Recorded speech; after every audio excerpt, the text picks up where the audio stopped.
In today's video, I'm going to install one of these MYSA smart thermostats for electric baseboard heaters. This video is for informational purposes only. You would want to get a qualified electrician to install these thermostats. Inside the box, there are 4 thermostats.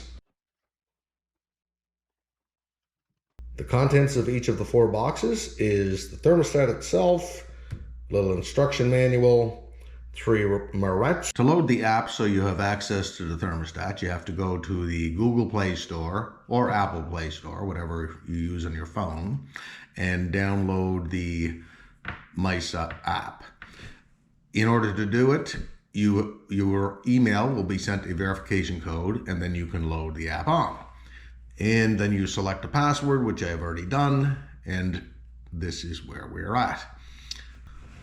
We're going to go add a device.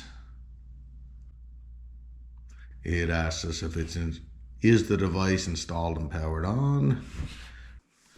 Normally, the first thing I would do when changing a thermostat would be to operate the breaker in the fuse panel and thereby kill the power to the thermostat.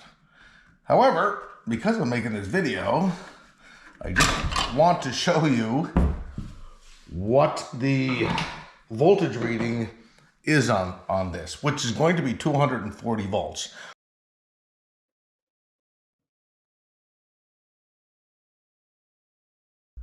So here's my voltage meter.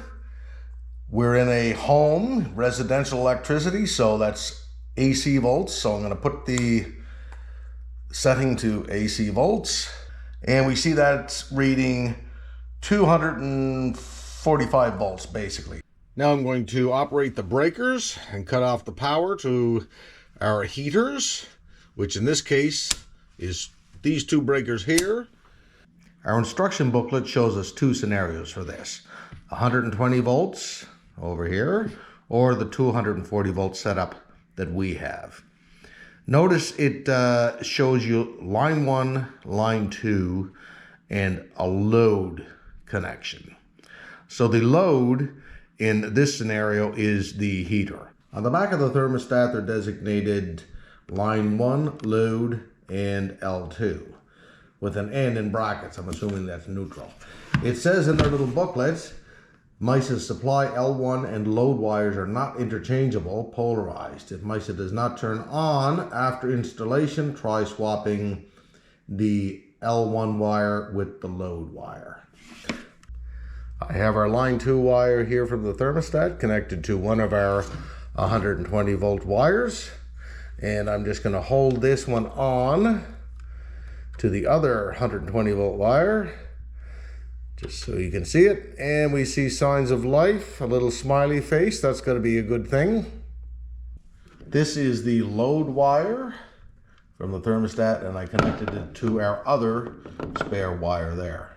Now, after the unit powered up, the next thing that came up on the display was this symbol. This, like the smiley face, came first, and then there was this, and the booklet tells me that that means it's in pairing mode.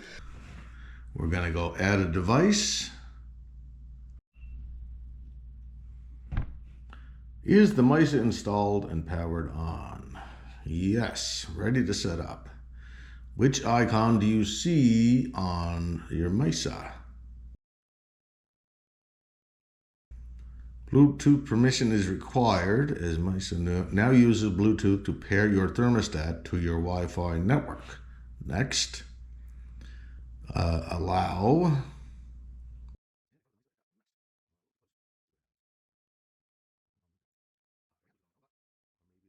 Okay, let's just say allow.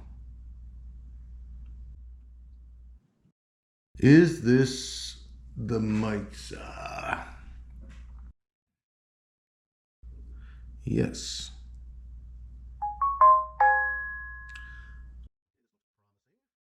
Pairing request, pair with the MYSA. This is the passkey as shown on MYSA. Let's go over there. And we're going to say pair. My house, I guess, obviously. That. Name it. I'm going to call it the living room.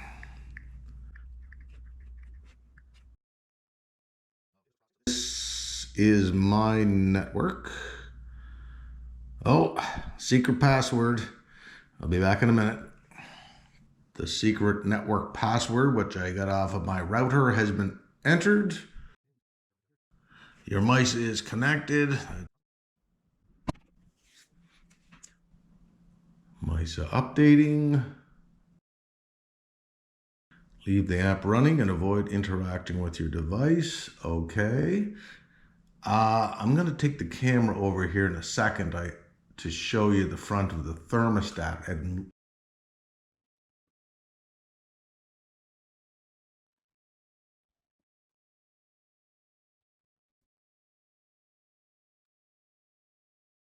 okay, so we're back to the temperature being displayed on the front of the thermostat because it is 20 degrees Celsius here. And now we got this option. So I haven't selected anything else. We just got my house, living room. Let's go with this. Okay, let's turn up the temperature here. Let's turn it way up so we can test this thing. I waited about 10 minutes and there was no sign of activity as far as turning the heaters on went. So I reversed my line 1 and line 2 inputs. I can feel the heat coming out of this heater big time. So there's all sorts of different settings in here that we can mess with. We've only got the one thermostat set up. So if I select the living room, we've got it set to the 28.5 we were messing around with before. Go settings, thermostat info for instance. If we go back, display, you can change how bright it is. So we had a little check mark pop up there, and now hopefully that's coming out that the display is very low. And we see it comes back on. I have it on Celsius. Let's change it to Fahrenheit. And it's 67 degrees Fahrenheit. So anyway, there's all sorts of different things you can set in here. You can set schedules and all that type of thing. You can mess around with that. I just wanted to give a general idea. I hope this was helpful. Thanks for watching.